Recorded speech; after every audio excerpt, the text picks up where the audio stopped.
This video is going to be one of the best video of yours in terms of learning. Here we not only revise current affair through active recall method, but we also focus on brainstorming as well as we try to interlink all these news with mains so that we can generate maximum number of points along with current affair example. So today is 3rd July and what we are going to discuss is front page news is related with BRICS, second news is related with Quad, third news is related with employment linked incentive scheme, fourth news is related with Prime Minister Award for Excellence in Public Administration. Now, first news is related with BRICS. Prelim centric information is BRICS का form हुआ था. Now this question has been asked in 2014 of prelims. There used to be some simple question, लेकिन वहां पे था ये BRICS form कब हुआ था. जो ये फॉर्म हुआ था 2006 के अंदर और जो इसकी फर्स्ट मीटिंग हुई थी वो 2009 के अंदर हुई थी. Now I wanted to ask one simple question. Was south Africa part of initial grouping और साउथ अफ्रीका ने बाद में ज्वाइन किया था? वो आपको बताना है.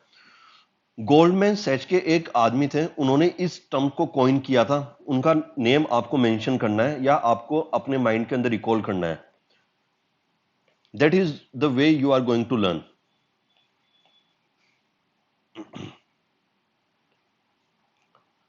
Now new development bank is related with, तो ये आपको पता होना चाहिए, ये ब्रिक्स से रिलेटेड है. न्यू डेवलपमेंट बैंक का हेडक्वार्टर कौन सा है? तो ये आपको पता होना चाहिए, शंघाई है. अब इसको मैं किस तरीके से याद रखता हूं, जैसे ब्रिक्स के आगे लास्ट में एस आ रहा है तो उससे मैंने याद रख रखा है इसका जो हेडक्वार्टर है वो शंघाई के अंदर है. सिमिलरली जो AII भी है, यहां पे इसके अंदर लास्ट के अंदर बी आ रहा है तो मैंने उसको बीजिंग से याद करके रख रखा है. One more term is related with BRICS, that is contingent reserve agreement. So you might be getting one simple question or in one of the statement the contingent reserve agreement is frequently in news is related with, तो वहां पे option आ सकता है IMF या world bank. तो आपको पता होना चाहिए ये ब्रिक्स से रिलेटेड है. तो ये तो देखो प्रीलिम सेंट्रिक इंफॉर्मेशन होगी, बेसिक इंफॉर्मेशन आपने एक्टिव रिकॉल कर लिया. आपने जैसे ब्रिक्स का आर्टिकल देखा न्यूज़पेपर में, आपकी ये इंफॉर्मेशन आ गई कि कब वो फॉर्म हुआ था, न्यू डेवलपमेंट बैंक इससे एसोसिएटेड है. फिर यहाँ से आपको पता चला AII भी कहाँ से, AII भी से रिलेटेड के अंदर भी प्रीलिम में क्वेश्चन आ रखा है कि इसके अंदर जो मेंबर है वो सिर्फ एशियन इंफ्रास्ट्रक्चर इन्वेस्टमेंट बैंक, जो एशियन कंट्रीज है वो इसी के मेंबर है क्या या और बाहर के मेंबर्स भी हैं. तो ऐसे क्वेश्चन आ रखे हैं, आपको इसी तरीके से एक्टिव रिकॉल करना है. नाउ मेंस रिलेटेड एस्पेक्ट, जब ब्रिक्स आया तो आपको पता चलना चाहिए कि ब्रिक्स की इंपोर्टेंस क्या है. अब आप इसके अंदर जो ब्रेनस्टॉर्मिंग करने वाले, जो आज न्यूज़पेपर की जो आर्टिकल की जो लाइन है ना, वो लाइन ये सिंपल ये है कि मल्टीपोलर वर्ल्ड ऑर्डर के रेस्पेक्ट के अंदर BRIC is going to play important role. It is going to champion multipolar world order. अब जो वेस्टर्न कंट्रीज की डोमिनेंस है through various organisation like G7, तो उसी के केस के अंदर जो ब्रिक्स भी है थोड़े दिनों के बाद उस लेवल पे इमरजेंट होने लगेगा. तो इंपॉर्टेंट इसकी जो ब्रिक्स की इंपॉर्टेंस है वो क्या होने वाली होगी. सबसे पहले तो देखो ये जो ग्रुप है ना, ये इमर्जिंग इकोनॉमीज का ग्रुप है. इस वाले ग्रुप के अंदर जो पॉपुलेशन का जो आप एलिमेंट देखोगे तो वो भी काफी है. तो मतलब मोस्ट ऑफ द कंट्रीज की जो इसका जो एग्जैक्ट डेटा है वो मुझे याद नहीं आ रहा, लेकिन एक परसेंटेज है.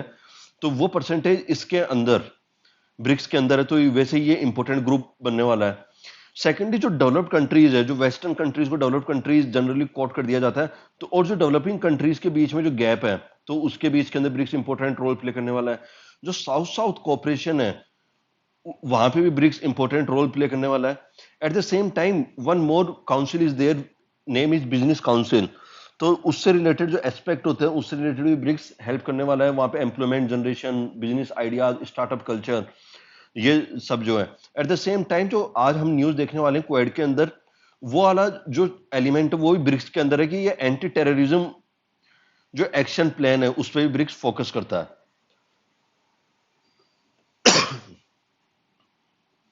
नाउ जो ब्रिक्स है, जो ग्लोबल गवर्नेंस इंस्टीट्यूशन होते हैं, जैसे यूएनएससी हो गया, डब्ल्यूटीओ हो गया, वहां पे भी रिफॉर्म्स की बात करता है। और जैसे आईएमएफ है, सिमिलर उसी तरीके से न्यू न्यू डेवलपमेंट बैंक है, तो अल्टरनेटिव फाइनेंशियल इंस्टीट्यूशन भी ये ब्रिक्स प्रोवाइड करता है। तो आपने मोटा मोटा यहाँ पे जो पॉइंट्स है वो रिकॉल कर लिए कि ब्रिक्स इंपॉर्टेंट क्यों होने वाला है। अब जो आपको तुरंत रिकॉल कर लेना है न्यूज पढ़ के, वो ये है कि ब्रिक्स में कुछ तो चैलेंजेस होंगे। तो वो क्या चैलेंजेस है? सबसे पहले तो आप देखो कि जो ब्रिक्स के अंदर जो कंट्रीज हैं, that are not in a particular specific area और रीजनल ब्लॉक। ब्रिक्स एक रीजनल ब्लॉक नहीं है। तो जो कंट्रीज है उसके अंदर जोग्राफिकली काफी सेपरेटेड कंट्रीज हैं। फिर कोई सी भी ग्रुप्स के अंदर मान लो एससीओ कोई मल्टीलेटरल ऑर्गेनाइजेशन हो गया, तो जैसे यहाँ पे चाइना है, तो आप यहाँ पे डायरेक्ट मेंशन कर सकते हो कि यहाँ पे चाइना का जो इन्फ्लुएंस है वो बहुत ज्यादा है। सेकंड, आप ये कर सकते हो कि जो चाइना की जो इकोनॉमिक पावर है इस ग्रुप के अंदर वो डिसप्रोपोर्शनेटली इंक्रीज हो जाती है। उस रेस्पेक्ट के अंदर जो डिसीजन मेकिंग होती है उसके अंदर थोड़ी प्रॉब्लम आती है। फिर आप जो देखोगे, आप मैंने आपको पहले भी डिस्कस करवा के रखा है, जो एक फ्रेमवर्क होता है, आप जो भी ग्रुप होता है उसके एक आइडियोलॉजी फ्रेमवर्क देखो, जो उसका पॉलिटिकल गवर्नेंस है। इसके अंदर जो आइडियोलॉजी है वो कंप्लीटली मैच नहीं करती है। India as a democratic nation है, तो रशिया और चाइना का केस अपोजिट है। मैंने आपको डोमिनेशन बता दिया, इंडिया चाइना का जो बॉर्डर डिस्प्यूट है वो भी यहाँ पे रहता है। तो ये ब्रिक्स चैलेंजेस फेस करता है। Now second news is related with Quad. वहां पे न्यूज क्या है? Our foreign minister mentioned that bring perpetrators of Pahalgam attack to justice. ये क्वाड के अंदर मेंशन किया गया। अब देखो, क्वाड भी एक मल्टीलेटरल ऑर्गेनाइजेशन है। इसकी प्रीलिम रिलेटेड इंफॉर्मेशन हमने देख लिया, रिपीट करने का कोई मतलब नहीं है। फिर भी आप इसके मेंबर कंट्रीज याद कर लो। इस क्वाड क्या है वो मैंने आपको बताया था, तो उसके अंदर कौन सी कंट्री है वो भी आप एक्टिव रिकॉल कर लो। नाउ जब ये न्यूज आई, तब आपके पास कुछ, इस न्यूज को आप मेंस में किस तरीके से यूज करेंगे वो आपका सबसे पहला प्राइम मोटिव होना चाहिए। सबसे पहले यही जो इशू क्वाड के अंदर मेंशन किया गया है, the what it shows global support from quad for India and it is against Pakistan. That जो टेररिज्म रिलेटेड टॉक है वो यहां पे मेंशन की गई है। तो ये ग्लोबल सपोर्ट ही तो दिखा रहा है। अब नाउ आपको कोई पॉइंट लिखना है मेंस के अंदर कि global cooperation in counter terrorism, कुछ क्वाड कर ना, कोई क्वेश्चन आ गया, वहां पे आपने पॉइंट मेंशन कर दिया, या कुछ मल्टीलेटरल ऑर्गेनाइजेशन का क्वेश्चन आ गया और फिर वो बोल रहा है कि वहां पे कुछ स्टैंड लिया जाता है टेररिज्म से रिलेटेड, तो आपने ऐसे बोल सकते हो हाँ ग्लोबल कोऑपरेशन के अंदर भी टेररिज्म रिलेटेड टॉक हो रही है, तो आप वहां पे क्वाड का मेंशन कर सकते हो। ये आपका आर्ग्यूमेंट हो जाएगा, एट द सेम टाइम ये आपका एग्जाम्पल हो जाएगा जो आपके आर्ग्यूमेंट को बैक करेगा। Similarly, if question asked, you have to mention a point that that it is not just, मतलब क्वेड से रिलेटेड कोई क्वेश्चन आया और उसमें आपको कोई पॉइंट लिखना है कि it is not just only Indo Pacific naval cooperation, लेकिन इसका ये टेररिज्म पे भी एक स्टांस रखता है। Similar thing can be mention by you in interview, कि जो क्वाड है वो सिर्फ इंडो पैसिफिक के लिए नहीं है, या काउंटर चाइना तो उसके ऑफिशियल स्टेटमेंट में भी नहीं है, जो प्रैक्टिकल इंप्लीकेशन है वो तो उसकी वही है। तो आप उसमें मेंशन कर सकते हो कि उसके एडिशन के अंदर ये फैक्टर भी है टेररिज्म रिलेटेड। तो इन जनरल अब आपको जो, जैसे हमने ब्रिक्स से रिलेटेड देखा, कल क्वाड से रिलेटेड न्यूज आई थी, जैसे ये न्यूज आती है ना, तो आपको दो पॉइंट तो हमेशा माइंड में आने चाहिए कि इसकी सिग्निफिकेंस क्या है इन जनरल और with respect to India. At the same time one more point you have to active recall, that is challenges Quad faces. Now इसकी जो क्वाड की सिग्निफिकेंस है इसकी क्या है, जो अपना पास का जो कंट्री है चाइना है, तो सबसे पहले तो चाइना का जो एक्सेसिव इन्वॉल्वमेंट है, जो एक्सेसिव इन्फ्लुएंस है इंडो पैसिफिक रीजन के अंदर, जो स्ट्रिंग ऑफ पल्स की जो थ्योरी है उसको काउंटर करने के अंदर ये हेल्प करेगा। तो ये सिग्निफिकेंस होने वाली है। एट द सेम टाइम ये सबके, अभी जैसे भी कोई सी भी कंट्री राइज कर रही होती है, तब इट इज नेचुरल फिनोमिना कि उसके अगेंस्ट पावर खड़ी हो ही जाती है। तो ये जो ग्रुप है ये यूनाइटेड फ्रंट भी प्रोवाइड करता है चाइना के against. Eight the same time इस जो ग्रुप के अंदर है अमेरिका,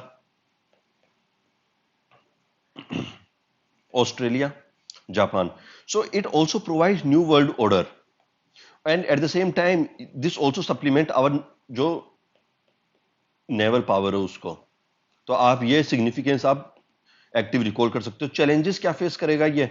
चैलेंजेस ये है कि इसकी जो मीटिंग्स होती है वो रेगुलरली होती नहीं है। इसके करस्पेंडिंग एक ऑर्गेनाइजेशन पहले ही तैयार हो गया, ऑकस।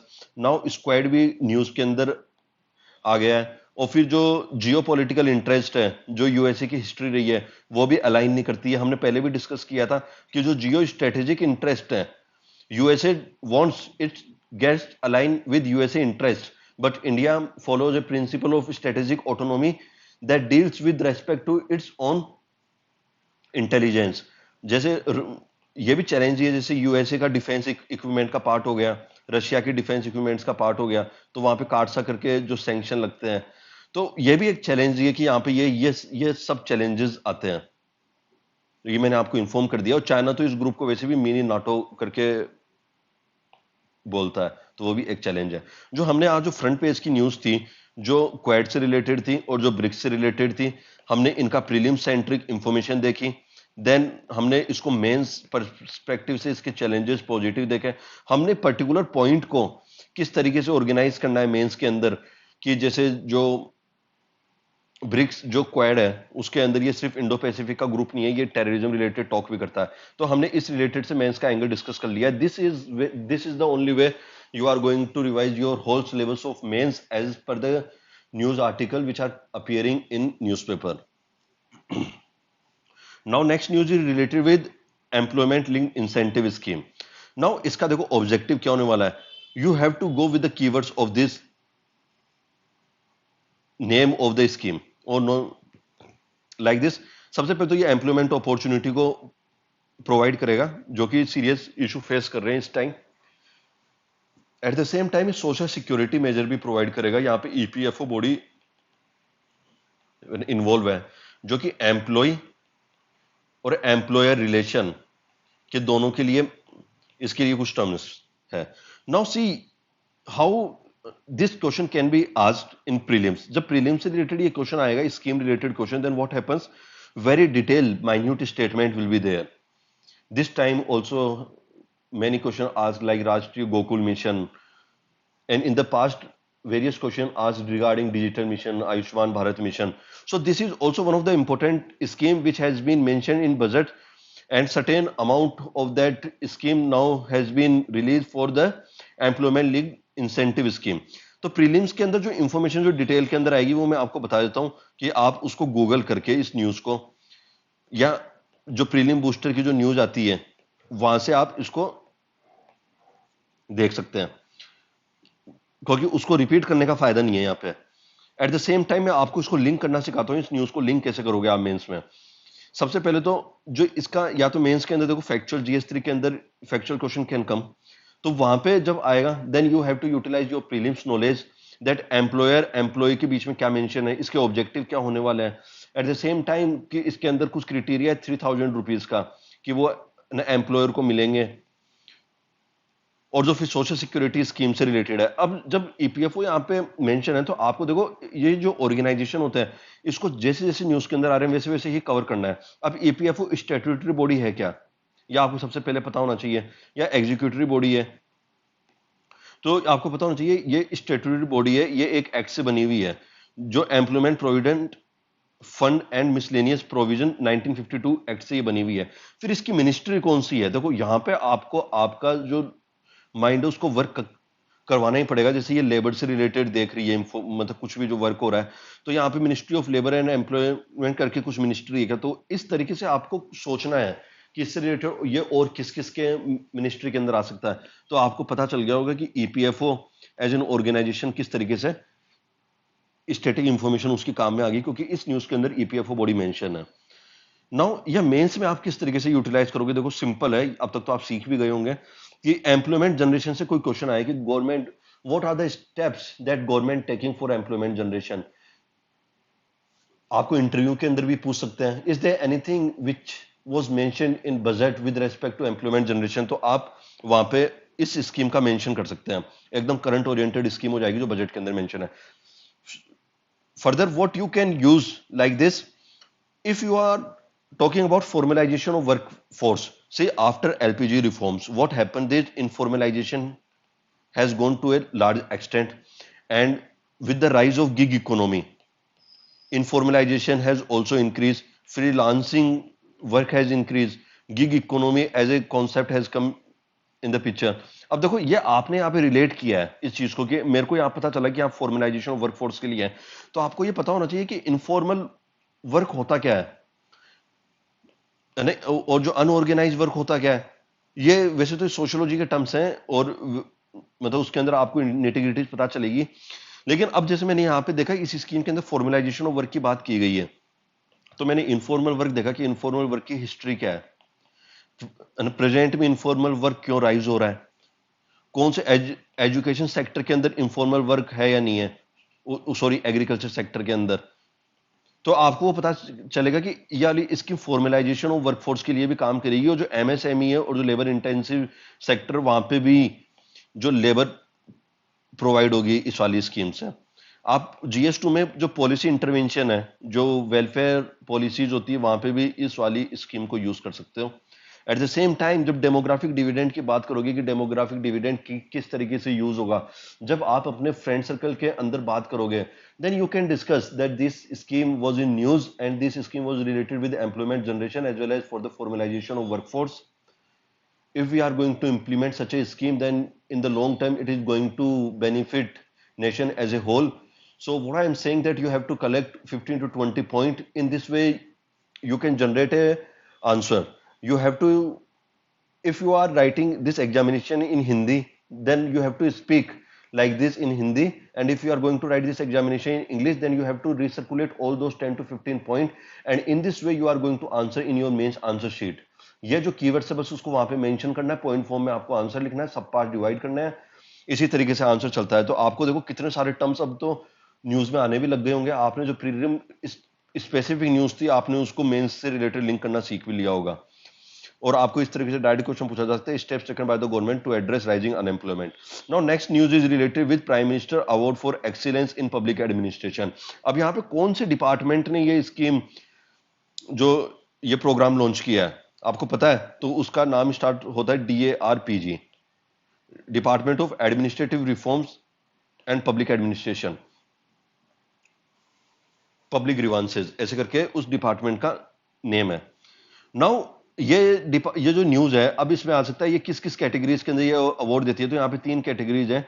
सबसे पहले डिस्ट्रिक्ट वाइज देगी, फिर एस्पिरेशनल ब्लॉक देगी, फिर सेंटर स्टेट गवर्नमेंट की जो इनिशिएटिव होगी डिपार्टमेंट वाइज उसको अकाउंट किया जाएगा, उससे रिलेटेड देंगे। ये यहाँ पे मैंने मेंशन कर दिया है। नाउ इस स्कीम जो प्रोग्राम है इसमें जो पास्ट अवार्डी कौन से हैं, अब ये देखो जो हम लोग एथिक्स के अंदर ब्यूरोक्रेट ऑफिसर के जो नेम यूज करते हैं वो रिपीटेटिव नेम होते हैं, जैसे Pame Armstrong, Tina Dabi new mission of Maru Udaan, that is related with women empowerment. Secondly, Ashok Khemka for more number of transfer and for मतलब लेस करप्ट ऑफिशियल, मतलब सॉरी ऑनेस्ट ऑफिशियल के अंदर जब हम नेम यूज करते हैं तो अशोक खेमका के नेम यूज करते हैं, मतलब रिपीटेटिव नेम यूज करते हैं हम। Jitendra Kumar sir for efficiency. I am not saying that they are not going to give you marks, but try to use recent names which has been there in news. Now Deepak Meena sir IAS UP cadre, उन्होंने काला नमक rice cultivation का innovation करके उस district के अंदर काफी improvement किया है। At the same time Rajeev Roshan sir IAS Bihar cadre, वहां पे जो मखाने आते हैं उनकी वैल्यू को एनहेंसमेंट किया है दरभंगा बिहार के अंदर। Eight the same time Sanjay Kumar sir IAS MP cadre, उन्होंने जन भागीदारी प्रोग्राम को पोषण अभियान के अंदर लॉन्च करके उसको इंप्रूव किया है। तो ये जो सब है यही न्यूज है कि prime minister award for excellence in public administration for public welfare. तो इस न्यूज को आप इस तरीके से यूज करेंगे, इन नेम को इन्हीं नेम को आपके फ्रेंड्स बनाने हैं, दिन में 2-3 बार एक्टिव रिकॉल करना है। How you are going to use in different ethical keywords और क्वेश्चन रिलेटेड, क्योंकि आप वहां पे आर्ग्यूमेंट जनरेट करेंगे, आपको खुद को आर्ग्यूमेंट जनरेट करना है, and then you have to mention this. ये आपकी प्रैक्टिस से आपको आ जाएगा। Thank you and have a nice day. Hope so. It was a nice session to you and you learnt a lot of things with respect to prelims as well as mains. Thank you and have a nice day.